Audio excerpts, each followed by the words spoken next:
Okay, so here's what I'll call the 40-hour review. I was going to do a 50-hour review, but decided to do 40 since I've got the 1445 sitting here in the driveway with the deck cover off and a couple other things. I just got done washing it. So in 40 hours and 2 months, I can officially say this is a fantastic grass-eating machine. In those 40 hours, approximately 1.2 to 1.5 gallons per hour. That's the general usage that I've seen.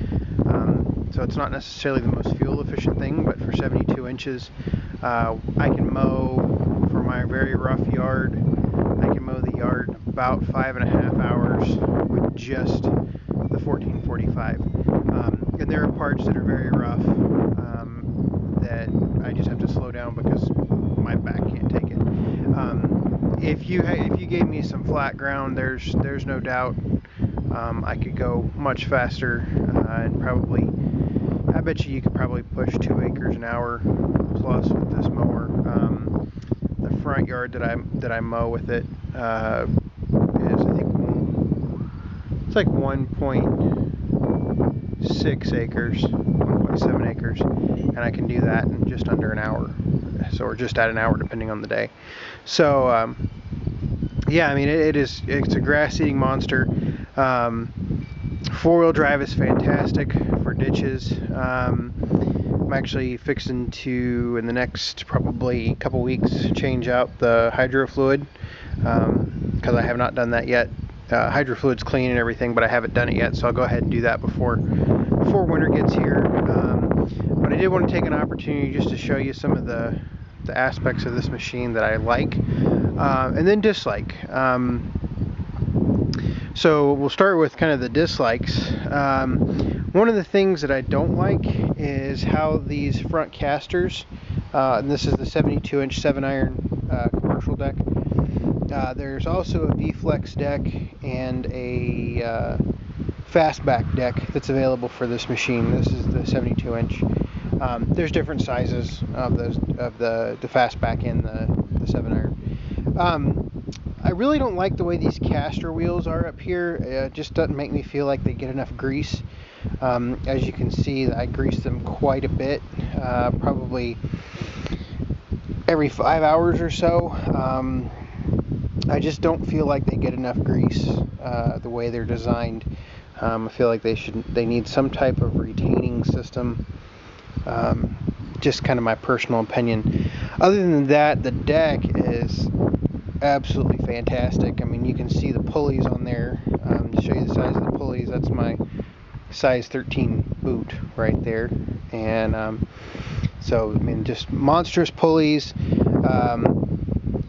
I changed the gearbox oil about 10 hours ago, I guess now.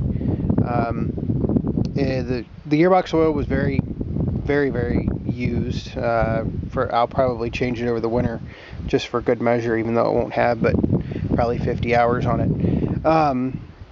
Other than that, I've been impressed with the deck. My repair on the draft arms back there seems to work really, really well. Obviously, I mean, it's repaired now. I'll probably go ahead and inspect those at the end of the season, into the mowing season, and see if I need to replace them. I don't know what the replacement schedule is on those. I'm sure it just depends on use. How rough my yard is in places probably will impact use of that a lot more than other things. Right now I have the snowblower tires on it, the 23 by 8.5 by 12s versus the 23 by 10.5 by 12s that I came with it. I had a cord go in one of the 23 10.5 tires, and I got the new Turf Master tires the other day. I just have to get them installed. This machine is not nearly as stable with these skinny tires as compared to the 10.5s. If you step up to the 1500 series, you get the 26 12/12s, which I think is much nicer tire. But I mean, I'm not going to complain about the 1050s. I mean, they do a great job anyway. This machine will mow pretty much as fast as you want. I can mow full speed if I want without any problem with horsepower. Very serviceable. I haven't had any problem servicing it, other than the grease zerk on the pivot point on the back axle is a little bit of a pain to get to. Other than that, the service of the machine is pretty good. And then just getting to everything in the engine compartment is really nice. One of the nice things is you can actually fold out this oil cooler. You just undo this bolt right there. It takes a pair of pliers to do that, so I'm not going to do it right here. But you can fold out that to clean the radiator. Certainly very nice when it comes to servicing stuff. Everything is right here in terms of service. You're either back here or underneath the seat.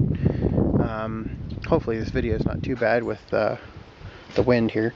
I think I showed you this in the first video, but I mean you can access everything, grease it all and whatnot. I'm trying to be a little bit more cautious with the greasing. I do grease it quite a bit, mainly because a lot of the components are so expensive. Grease for me is a lot cheaper than a lot of the components, so I stay ahead on the greasing schedule. Like I said, I grease everything on the deck every 4 to 5 hours at the most, generally.